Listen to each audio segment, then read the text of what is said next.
वर्षा जी, आपका बहुत बहुत स्वागत है। माया नगरी कहते हैं मुंबई को, और इस माया नगरी में बहुत सारे लोग जो है वो बहुत सारे सपने लेकर आते हैं, और हर एक राजनीतिक पार्टी का सपना यह भी रहता है कि इस मुंबई में पांव जमा ले, इस मुंबई की सत्ता हाथ में ले ले, बीएमसी की सत्ता हाथ में ले ले।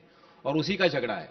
70,000 करोड़ रुपए का बजट है मुंबई का, और अब बीएमसी के इलेक्शन का आगाज हो चुका है।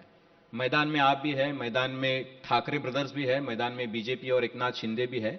जब हम बात करते हैं इलेक्शन की, तो हिंदुत्व की बात करती है बीजेपी और एकनाथ शिंदे, और ठाकरे ब्रदर्स मराठी अस्मिता की बात करते हैं। तो यहां पर कांग्रेस कांग्रेस कहां है इन दोनों में? सबसे पहले तो मैं मुंबई मंथन के आज इस चर्चा सत्र में मुझे बुलाया, इसलिए मैं आप सबसे बहुत धन्यवाद व्यक्त करती हूँ। और मुझे बहुत खुशी है कि अभिजीत भाऊ आप इसका जो है वो संचालन कर रहे हैं। और पहला ही प्रश्न जो आपने मुझे पूछा वो कि भाजपा और शिंदे जो है वो हिंदुत्व चला रहे हैं, ठाकरे जो ब्रदर है, भाई है, वो जो है वो मराठी का एजेंडा चला रहे हैं। तो आपका एजेंडा क्या है? हमारा एजेंडा बहुत क्लियर है। हमारा एजेंडा मुंबई है, और मुंबई कर की समस्या के ऊपर हम पूरा इलेक्शन की बात कर रहे हैं। हम बार बार ये कह रहे हैं कि धर्म, जात, भाषा, प्रांत, इसका विवाद हमें नहीं चाहिए। विवाद नको, विकास हवा। विवाद नहीं, विकास चाहिए। विवाद नहीं, हमें प्रगति चाहिए। विवाद नहीं, हमें मुंबई के लिए विजन चाहिए, मुंबई के लिए मिशन चाहिए। जैसा आपने कहा कि मुंबई सिर्फ सपनों की नगरी नहीं है, मुंबई भारत के आर्थिक राजधानी है।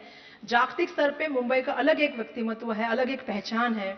हमेशा ये कहा जाता है कि मुंबई का स्पिरिट एक दुनिया का सबसे अलग स्पिरिट है, कि जब भी कोई घटना होती है तो मुंबई कर किसी का इंतजार नहीं करते कि कौन सी सरकार है, कौन सी महानगर में सरकार है। लोग ये सोचते हैं कि हमें क्या करना है। तो मुंबई के स्पिरिट को बहुत अलग। तो हम मुंबई की समस्याओं को लेकर मुंबई कर की आवाज बन के आ रहे हैं, क्योंकि जिस तरह से आपको पता है कि आज मुंबई की जो परिस्थितियां हैं, आज हम जब यहाँ आते हैं या रास्ते पे चलते हैं तो एक टाइम के बाद मुंबई में सबसे बड़ी समस्या है ट्रैफिक की। मुंबई में सबसे बड़ी समस्या है कि मुंबई में आज भी बहुत सारे लोगों को पानी मिलता नहीं है। आज भी घना कचरा जो हमारा होता है, जो कचरा है, गार्बेज है, उसके बारे में व्यवस्थापन की कोई सिस्टम नहीं है। हमारे डंपिंग ग्राउंड का क्या होने वाला है उसके बारे में कोई पता नहीं है। वहां पे लोगों को घर देने की बात अभी वहां पे चल रही है, जबकि सालों सालों से वहां पे कचरा पड़ा है। आज हम जानते हैं कि जैसा मैंने कल भी बताया था, मेरा रोज बाइट आ रहा है, आवाज पूरी गई है। क्यों गई है? क्योंकि आपको पता है कि एयर पोल्यूशन, वायु प्रदूषण जो है, उसके कारण बहुत से लोगों को तकलीफ हो रही है। तो हम एक विजन लेके आ रहे हैं, हम मुंबई के लिए क्या दे सकते हैं वो हमारे मैनिफेस्टो में हमने लेके आने का काम किया है। आप यकीन मानिए, मैंने पहली बार 3 मैनिफेस्टो निकाले हैं। पहला मैनिफेस्टो हमारा जो निकला वो वायु प्रदूषण के खिलाफ निकला, जो हमने नरीमन पॉइंट पे किया।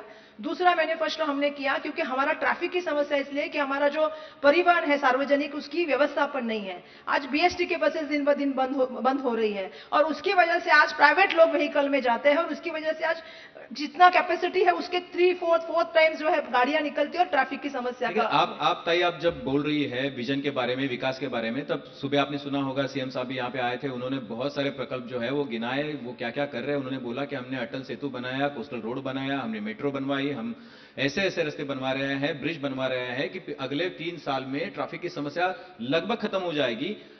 हालांकि मराठी लोगों के लिए घर बनवा रहे हैं, धारावी का पुनर्विकास कर रहा है, लेकिन आप तो विकास के विरोध में है। ये सरकार के जो भी विकास के प्रकल्प है उसके विरोध में आप काम कर रही है। उन्होंने आरोप भी लगाया। देखिए, सबसे पहली बात आप तो धारावी का पुनर्विकास नहीं होने दे रही है, आप खिलाफ खड़ी है। लोगों को घर मिल रहा है वहां पे, आप नहीं बोल रही है। मुख्यमंत्री साहब बोल रहे कि क्यों नहीं मिलना चाहिए वहां पे घर लोगों को। मैं अभी बोलूं?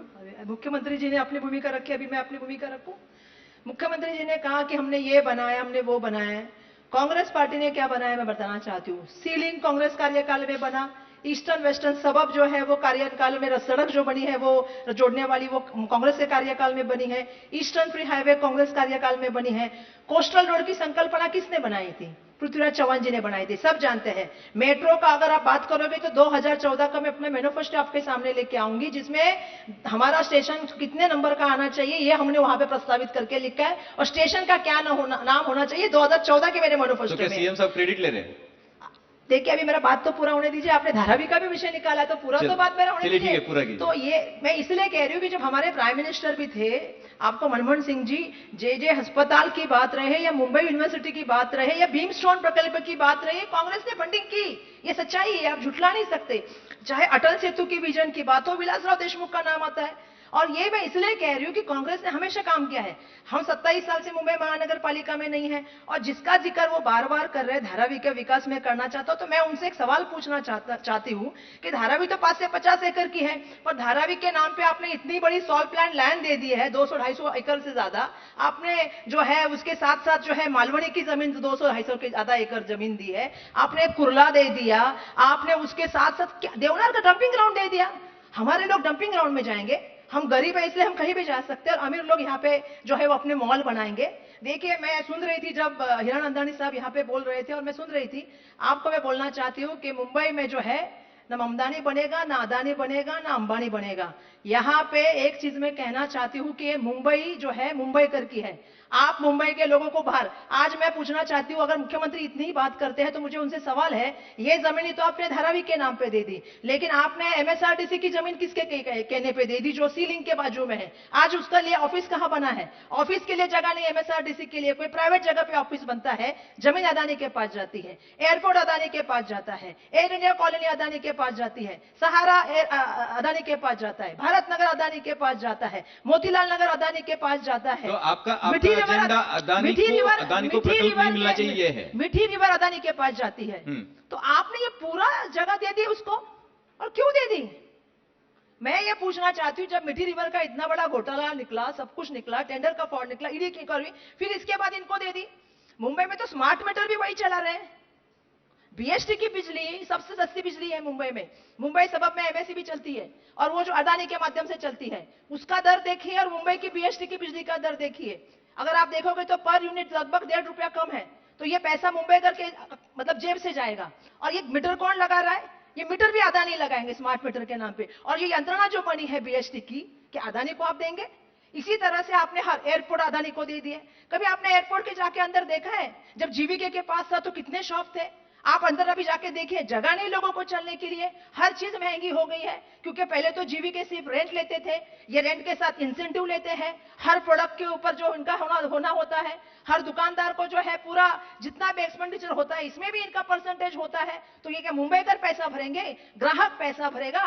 और ये जो कारपोरेशन में बैठे, मतलब आपको मैं एक सवाल पूछना चाहती हूँ, मुंबई महानगर पालिका में 27 साल किसकी सरकार रही है? आप दूसरों को नाम रखते हैं, लेकिन आप भी तो उप महापौर थे। आप नाम रखते हो, लेकिन आप भी तो इंप्रूवमेंट कमेटी में थे। लगभग 3 साल 9 महीने आप जो है महायुति सरकार के माध्यम से महानगर पालिका चल रही है। और क्या किया आपने मुंबई के